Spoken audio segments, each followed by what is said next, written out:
Okay. So our topic is finding equivalent fractions with larger denominators. Parang ano lang yan. Halimbawa, 1/2. Di ba ang 1/2 kalahati? So, kung ito ay 4, ano ito? Ha? 1 ba? 1/4? Magkaiba na yun. 2. Para yung 1/2, kaparehas lang din eh.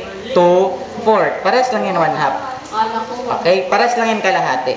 So, yun yung topic. Finding the equivalent fraction.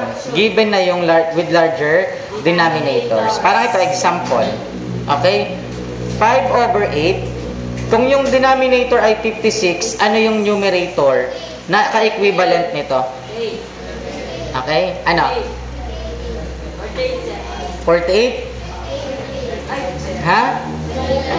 The answer is 35. Okay. Sabi dito, ganito daw yung gawin. Okay, sabi rito, ang binigay na rules, 56 divided by 8, ilan? 7. 7 times 5, 35. Yun yung binigay niya. Okay. So, the answer is 35/56.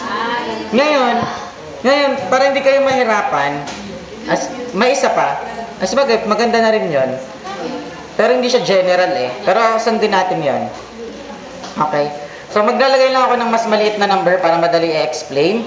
So, 1/2. Kung ito ay 4, ano ang numerator? Diba sinabi ko kanina 2? Okay. Pag i-check nyo, ganito lang.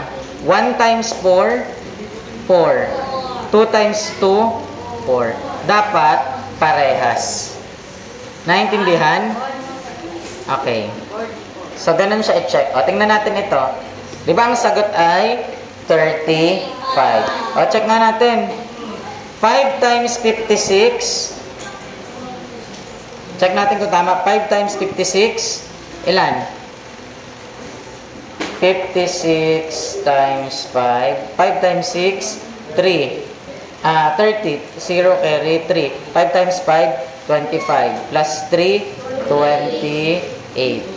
280. So, dapat ito, 8 times 35, dapat 280 din.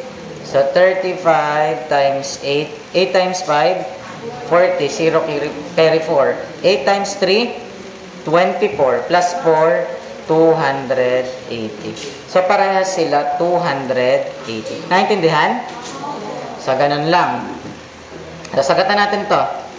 What is find the equivalent fraction as indicated. So, kung ito 15, ano ito? 3. Ano siya? 6. The answer is 6. Bakit 6?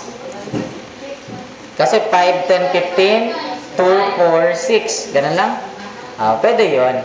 Pero ano yung sabi doon? 15 divide 5? 3. 3 times 2? 6. That's why the answer is 6. Okay. I-check natin kung totoo. Okay? 6 times 5?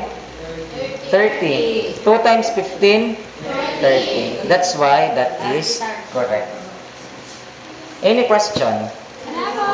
Number 2. O, ganun uli. Ano sagot dito? No? 12. The answer is 12. Bakit kaya 12? Kasi po sir, 8, 16, 24, 32 na times sa 4. 3, 6, 9, 12 na times sa 4. Ganun? Nung ako yung elementary, ganun ako magsagot. Pero anong sabi dito? Pwede rin ito. 32 divided by 8, 4. 4 times 3, 12. That's why the answer is 12. Okay. O, i-check natin kung totoo. Okay? So, 3 times 32, 96. 8 times 12, check natin. 12 to the 4, 36, 48, 60, 72, 84, 96. So, parehas sila 96. Any question? Mahirap, madali lang. Sagatan natin. 54 divided by 9. The answer is 6. 6 times 4, 24. Yun na yung sagot, 24. Tingnan natin kung tama nga. Check natin. So, 4 times 54, 216.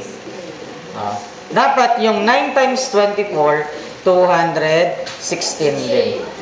I-check natin.